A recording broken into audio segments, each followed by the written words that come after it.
శ్రీకాకుళం జిల్లా పలాసలో మంత్రి సీదిరి అప్పలరాజు గౌతు శిరీష మధ్య మాటల యుద్ధం కొనసాగుతోంది.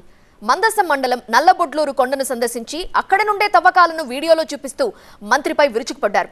గ్రావెల్ మైనింగ్ తరలింపు వెనుక మంత్రి హస్తం ఉందని ఆరోపిస్తూ దానికి కౌంటర్ ఇచ్చారు సీదిరి అప్పలరాజు. నల్లబొడ్లూరు సూదికొండ దగ్గరికి వస్తా, ఎవరు ఏం చేశారో తేల్చుకుందామన్నారు మంత్రి. పలాస పశువుల మంత్రి గారు 5 కొండలు మింగారు అని అంటే కాదు, మేమేం కొండలు మింగామో అని తప్పుడు కూతలు అబద్ధాలు చెప్తున్నారు కదా. ఈ కొండకి పర్మిషన్ లేదు అని గవర్నమెంట్ ఇచ్చిన కాగితాలు నా దగ్గర ఉన్నాయి. ఈ కొండ ఇప్పుడు ఎవరు తవ్వుతున్నాడో పలాస ప్రజలందరికీ తెలుసు. ఇలాగ రోజుకొక కొండ, ఇది మందసాలో ఉన్న నల్లబొడ్డూరు కొండ.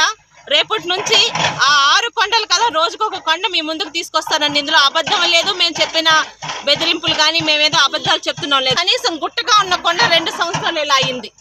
9 ఎకరాల కొండని ఎవడబ్బు సొమ్మని చెప్పి మింగుతున్నారో 2 నెలలు ఈ కొండలు మింగిన ప్రతి ఒక్క అనకొండలు దున్నపోతులు బయటకు లాక్కొచ్చి ఆస్తులు అమ్మించైనా ప్రజల సొమ్ము బయటకు తీసుకొని వస్తాం. నల్లబొడ్లూరు కొండని ఎవడో అన్నాడు.